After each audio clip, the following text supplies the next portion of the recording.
우리 어릴 때 그 사해치라 그래가지고 그 사해치 운동이 굉장히 활발했어요. 그래서 이제 동네에 우리가 간척 1, 2, 2반인데 2반 사람은 학생들서부터 청년까지 다 모여요. 길바닥에 모여서 자기 집에 빗자루 하나씩 들고 와가지고 길을 깨끗하게 쓸었어요. 근데 우리 마을만 그런 것이 아니고 마을 전체, 그러니까 간청리라고 하는 그 동네에 모든 사람들이 나와서 그렇게 길을 정비하고 학생들, 청년들이 무슨 힘이 있어요. 그런데 옛날에는 다 그 길이 형편없었어요. 뭐 이렇게 최신식 아스팔트 도로도 아니고 또 시멘트 도로도 아니고 그냥 흙도로를 그냥 이렇게 다져놓은 상태여라. 비가 오고 그러면 그냥 움푹움푹 파인 데가 많아가지고 그냥 거기다 흙을 메꾸고 또 길거리에 길 중앙에는 또 이게 풀도 있었어요. 그럼 풀도 뽑아주기도 하고. 그럴 때 거기서 이제 우리 동네 사회치 반장을 뽑고 그리고 이제 반원들을 뽑아서 이쪽 조는 빗자루 관리하는 조, 저쪽 조는 삽 관리하는 조, 이렇게 저렇게 만들고 구호도 막 외쳤었어요. 그리고 새마을 노래도 불렀어요. 새벽정이 울렸네, 새 아침이 밝았네. 그래서 그다음에 이제 그 국기도 있어가지고 국기에 대해서 또 이렇게 하여튼 한 건 다 했어요. 그렇게 하고 그렇게 한 2-3시간 지나갑니다. 그러면 이제 다 끝날 때 되면 또 모여가지고 출석을 다 불러요. 그다음에 막 말하고 하고 그리고 집으로 갑니다. 그런데 이런 게 우리 동네만 있었던 것이 아니라 전국적으로 그런 조직이 만들어진 거예요. 그런 조직이 만들어져서 아주 작은 것이라도 이렇게 해서 명령이 하달되고 그러면 그 명령에 의해서 마을이 움직여지고. 이게 얼마나 중요합니까? 체계가 잡힌다고 하는 것이 굉장히 중요하죠. 한 반에 우리 때는 이제 60명씩 있었는데 그 60명을 선생님 혼자 어떻게 다스려요? 안 되잖아요. 그래서 그 반을 줄로, 한 줄로 줄반장을 세우고 그다음에 이제 분단장을 세우고 그다음에 반장을 세우고 그리고 이렇게 저렇게 조직을 해가지고 그 애들을 다스리게 했습니다. 이제 이렇게 이번에 지금 IT에 큰 지진이라 가지고 굉장히 사람들이 곤란을 겪고 있다. 그러면 쌀도 좀 모아라. 그러면 쌀도 가져가고 그랬던 기억이 있습니다. 조직이 있어야 뭘 움직여 나갈 수 있죠. 혼자서 아무리 떠들어도 소용없는 거예요. 선생님 혼자서 60명 그거 참 힘들어요. 그런데 줄반장이 다 체크하고 분단장이 체크하고 그 다음에 이제 반 전체를 아우르는 반장이 체크하고 선생님 이렇게 됐습니다. 선생님 딱 보면 한눈에 볼 수 있잖아요. 그렇게 해서 그 반을 이끌고 또 그 다음에 학교를 이끌고 마을 동네를 이끄는 그런 시스템이 주어진 겁니다. 오늘 본문에도 보면 다윗이 그런 군대 조직 또 마을 조직 또 성전 조직 이 모든 걸 그렇게 조직한 거예요. 조직화되어져 있다고 하는 것이 얼마나 힘을 발휘할 수 있는가를 보여주게 되는 겁니다. 특별히 이제 오늘 전반부는요, 1절서부터 15절까지 군대 조직에 대해서 이야기하고 있습니다. 우리나라는 이제 군대 나갈 나이가 20살에서 30살이잖아요. 현역으로 약 2년 정도 복무하고, 그 다음에 이제 동원예비군이라 그래서 군인하고 똑같죠. 평상 생활을 하면서 그동안 이제 군대에서 익혔던 전술 전략, 이런 거, 총검술, 이런 걸 이제 몸에 익히고 있죠. 그래서 국가의 위급 상태가 되면 국가의 명령을 받습니다. 그래서 실제 총도 지급받고 그리고 자기 전투지로 배치를 받게 됩니다.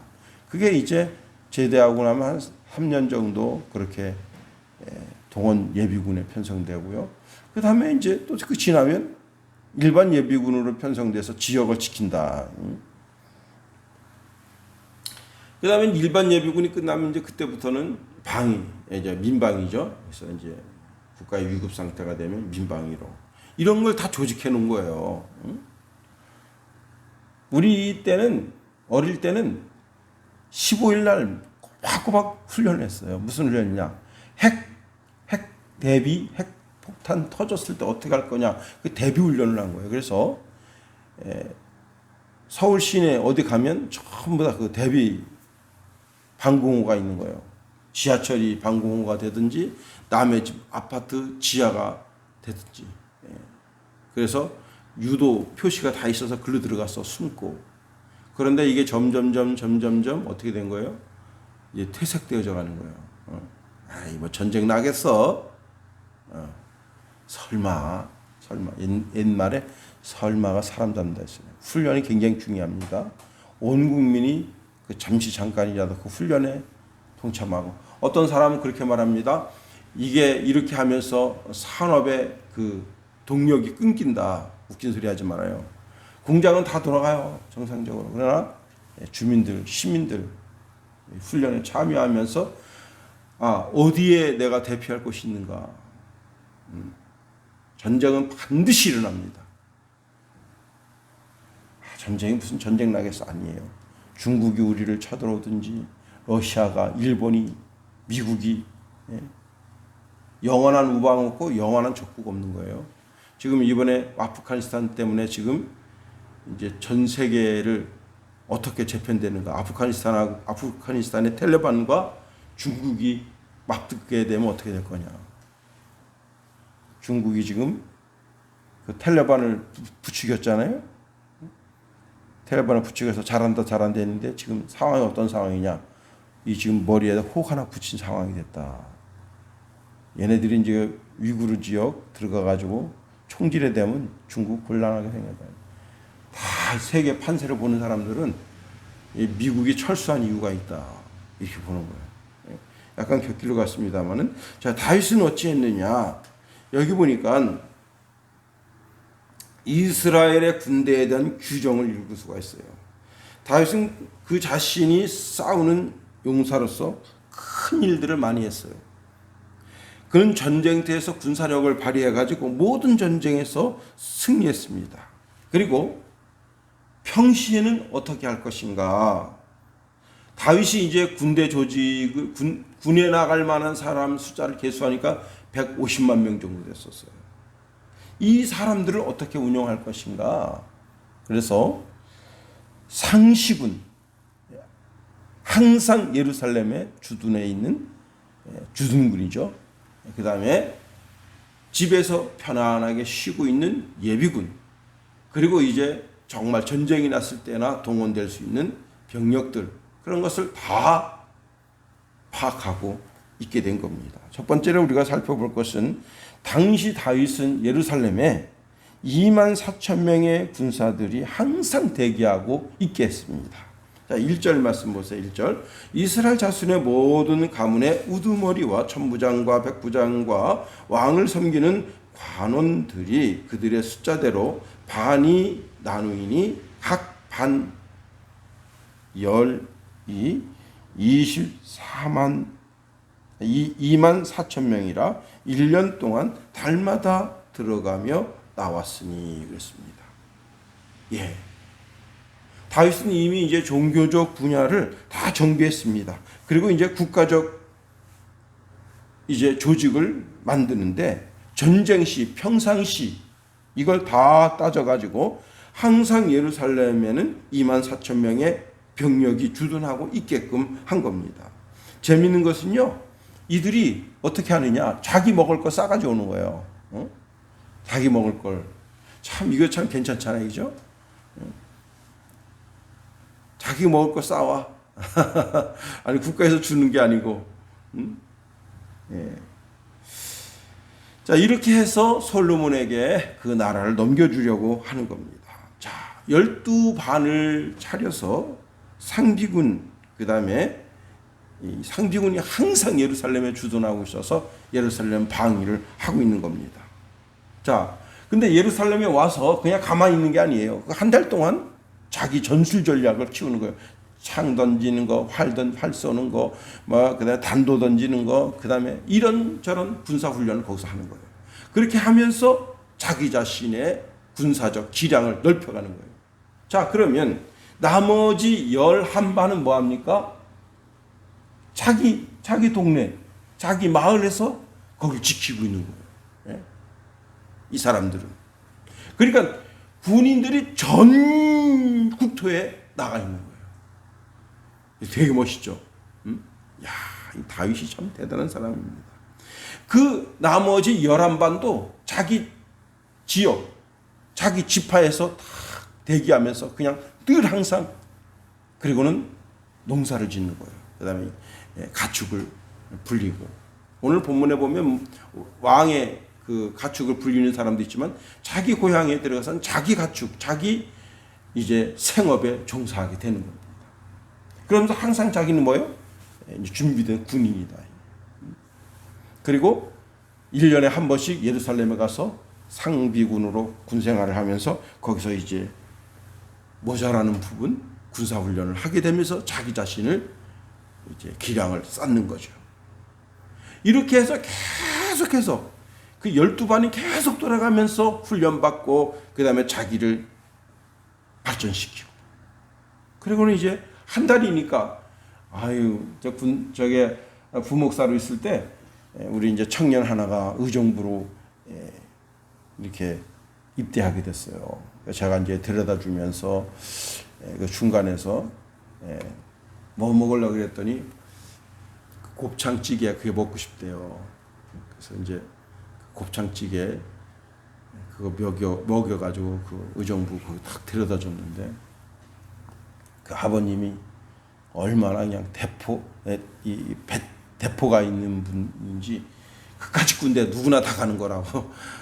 그런데 그걸 그냥 그러더니 그 아버님이 저녁 때 됐는데 소주 드시고는 울적해가지고 막 울어요.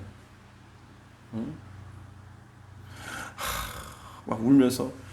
그래가지고 이제 그 아버님이 그 의정부 거기 군인들 모집하는데 거기 부대를 버스 타고 간 거예요. 그 이제 그 광장동에 그 버스가 있어서 그 버스 타고 한 2시간, 3시간 정도 가요. 그 버스가 아주 그냥 이렇게 갔는데 그 정문 앞에서 그냥 아들 보여달라고 그냥 대성통곡하고 울었어요. 근데 거기가 뭐 하는 데냐면 군인들이 거기서 딱 모집되면 모집된 군인들을 훈련소로 딱 다 보내요. 거기 한 사람도 없어. 그 유병소 그 군인이 아드님 여기 없습니다 할 때 아니라고, 아들 보여달라고. 벌써 이미 지금 양주 거기 훈련장으로 다 갔다고. 보여달라고. 하여튼 에피소드를 만드셨어요. 근데 자, 이 아들들은 뭐예요? 여기 지금 군대 상비군으로 지금 예루살렘에 주둔하는 이 군인들은 한 달만 있으면 되는 거야. 한 달만. 그러니까 뭐 군대 간다 그래서 누가 울거나 불거나 그렇게 할 필요가 없어요. 왜? 한 달이면 나와. 그리고 훈련소에서 훈련받는 것도 아니고 얘들은 이제 예루살렘에서 상비군으로 예루살렘 경내를 지켜주는 거 아니에요. 이렇게 함으로 인해서 나라의 안녕을 꾀했다. 자, 서울 장안에도 군인이 없는 게 아닙니다. 서울 장안에도요, 대통령을 지키는 군인이 있고 곳곳에 공수부대가 있고 다 군인이 편제해 있는 거예요. 우리 문재인 대통령이 큰 소리 치고 막 빵빵하는 거 다 주위에 다 그를 지켜주는 군인이 있고 경찰이 있고 특공대가 있고 다 있는 거예요. 그렇습니다. 자, 이렇게 함으로 인해서 그 군대가 늘 항상 수도를 지켜주고, 그리고 강원도도 마찬가지죠. 최전방에 군인들이 다 편제해 있어서 다 전 국토를 다 지키고 있는 거예요. 지금 이제 걱정되는 게 뭐냐면 지금 탈레반 걔네들이 지금 한국 군복을 입고 있잖아요. 북한 애들이 우리나라 군복 입고 10,000명만 내려와도 곤란하다. 왜? 미군이 이게 한국군인지 이게 북한군인지 알 수가 없대요. 근데 왜냐하면 북한군 애들이요 하도 못 먹어가지고 키가 1m 48인가 그래요. 그 평균 키가. 근데 그 특공 부대는 틀려요. 특공 부대는 잘 먹여가지고 키가 큽니다. 근데 미군이 걱정할 거 없을 것 같은데 그래요. 왜냐하면 한국군은 다 뚱뚱해. 북한군은 이렇게 된 거예요. 다 삐쩍 말랐어. 그럴 텐데 그냥 지금 그래서 그게 제일 걱정스럽다는 겁니다. 두 번째로 전자에 말씀드린 것처럼 이들을 달마다 교대시켰다. 친구 목사님하고 이제 이런저런 이야기하는데 자기 아들 군대 이야기를 합니다. 모든 친구들이 다 군대 갔다 왔는데 자기 아들은 아직 군대 안 갔대요. 그런데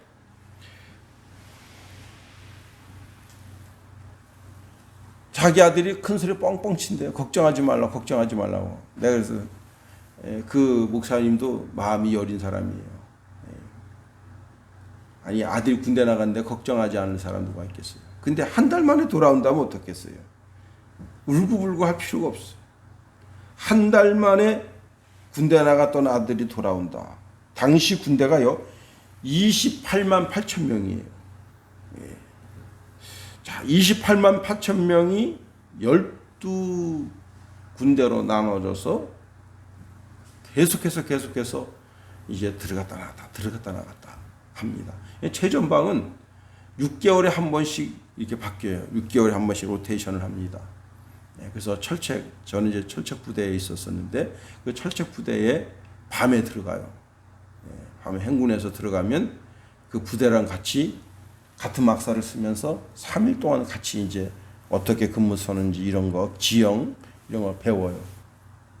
그 3일 되면 또 걸어서 나오는 거예요. 밤에. 깊은 밤에.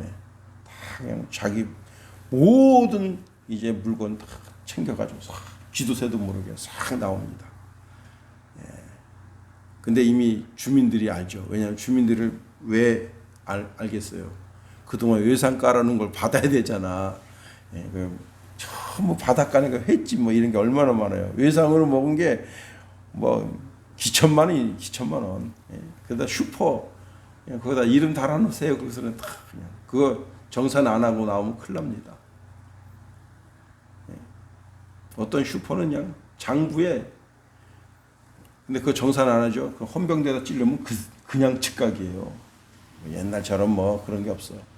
다 그 정산하고 다 그냥 자기 월급 그다음에 거기 생명수당 받은 거 다 거기다 꼬라박고 그러고 나오는 거예요. 자, 28만 8천 명이 12군데로 나눠서 전술 전략을 익히고 자기 몸을 익히고 군인으로서 늘 최전선에 효과적으로 투입할 수 있도록 그런 걸 거기서 계속 배우는 거예요. 어느 지파 지역은 어떤 산이 있는데 어떤 산에 가서 어떻게 방비를 해야 된다. 어느 지파에 가면 들이 개알지가 있는데 거기는 어떻게 방비를 해야 된다. 그런 걸 계속 거기서 배우게 하는 겁니다. 한 나라가 안전하게 되기 위해서는 그냥 군인들만 있다고 되는 게 아니에요. 그들을 조직적으로 관리하고 어떻게 전투에 임할 것인가, 어느 산을 점령할 것인가, 이런 모든 것들을 거기서 계속해서 훈련을 받게 되고 그 다음에 정신적 무장을 하게 되는 거예요. 자, 이 예루살렘에 뭐가 있습니까? 예루살렘에 도대체 뭐가 있길래 예루살렘을 지키려고 하는 거예요? 왕이 있고 그 다음에 성전이 있다. 우리는 하나님의 군대다. 이 프라이드가 얼마나 대단했겠어요. 그렇습니다. 세 번째로 각 반열에 있는 그들의 지휘관은 대장이 있었다는 거예요. 반장이 있었다. 반장. 1절에 이렇게 말하고 있네요. 이스라엘 자손의 모든 가문의 우두머리와 가문의 우두머리 천부장, 백부장과 왕을 섬기는 관원들. 천부장이 있었고 백부장이 있었고 50부장 이외에 각 반 또는 군단을 다스리는 총사령관이 한 명씩 있었다 하는 겁니다. 12명의 총사령관은요, 사무엘하 23장과 역대상 11장에 보면 이들은 다 용사라, 용사. 다시 말하면 자기 생명을 걸고 적진을 막 회짓고 돌아다녔던 그런 사람들이에요. 보통 사람들이 아니야. 그러니까 뭐 오늘날처럼 육군사관학교 나와가지고 아무것도 모르는 게 그냥 소위 달고 와서 지휘관이라고 껍적껍적 그래가지고는 지휘관 노릇 못합니다. 이 병장들이 밥풀떼기 하나 달고 온 사람 소위를요 깔봐요. 지나 나나, 지 대학 나온 거나 나 대학 나온 거나 뭔 별반 차이가 없는데 소위 달고 왔다고 뭐 껍적껍적 대고 막 그러면요. 그런데 학식과 덕망을 갖추고 그런 소위는 애들한테 인기가 짱입니다. 쥐뿔 머리에 든 거 아무것도 없고 막 계급으로 막 누르려고 그러면 될 것도 되지 않아요. 그런데 이 모든 지휘관, 총사령관, 천부장, 500부장, 100부장, 10부장 이런 사람들은 전쟁에 임해서 혁혁한 공을 세운 사람들이에요. 자기도 야 이런 분이 우리 반장으로 있구나. 아 우리 100부장으로 있구나. 우리 천부장으로 있구나. 야 우리 총사령관으로 있구나. 특별히 이 다윗의 그 30명의 용사들은 이 사람들은 진짜 무서운 사람들입니다. 다 존경을 받고 다 사랑을 받는 그런 사람들로 편제가 이루어졌다는 거예요. 더더욱이 5절 말씀해 보면요. 셋째 달 군대는 셋째 지휘관은 대제사장 여호야다의 아들 분하야요 그의 반에 24,000명이라 그랬습니다. 여기 대제사장이라고 나오는데 이 대제사장이라고 하는 말뜻은 중요한 공직 또는 우두머리 통치자라는 뜻을 가지고 있습니다. 이 단어를 꼭 대제사장이라고만 볼 수 없는 것이 잘 조직된 군대의 실제적인 힘을 발휘하는 그런 사람이라 하는 거예요. 제가 전에 말씀드린 것처럼 다윗의 50부장, 30명의 용사들. 다윗이 물 좀 먹고 싶다 그래가지고 그냥 그 시냇가에 가서 누가 물 좀 떠올까 생명 걸고 가서 물 떠왔잖아요. 그런 사람들이에요. 이 사람들이. 그러니까 오늘날 미군으로 말하면 실팀이고 우리나라로 말하면 공수부대고 그런 정말 자기 생명을 생명처럼 여기지 않고 초계와 같이 명령에 따르는 사람. 모든 사람들이 이렇게 그 공로를 인정하는 사람. 그렇게 해서 그 나라가 든든히 세워지게 한 겁니다. 내가 공로가 있는데 내 공로를 인정해 주지 않으면 어떻게 되겠어요?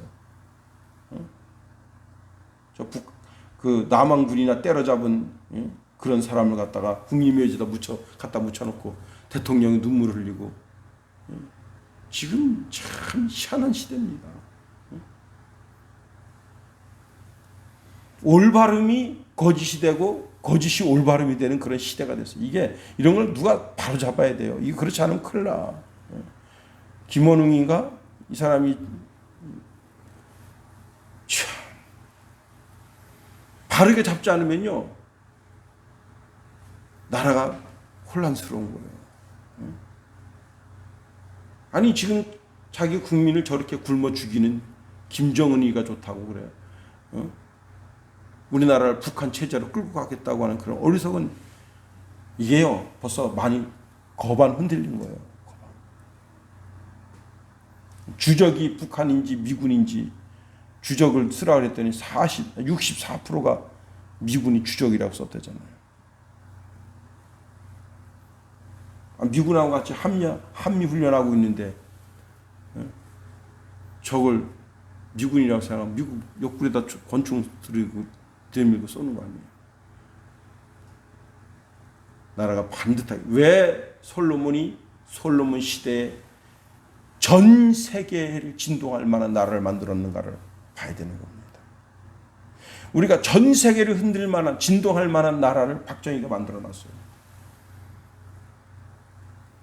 정신적으로 군사적으로 모든 면면에서. 그래서 그 덕을 여기까지 본 거예요. 이제 뭐 이렇게 최전방에 들어가 있는 군인들을 빼내고 부대를 없애고 정신 차릴 만한 사람이 대통령이 되어야 됩니다. 그리고 조직이 새로워져야 돼요. 여러분 나라와 민족을 위해서 정말 기도 많이 해야 됩니다. 아프가니스탄이 제2의 대한민국이 될 수 있다.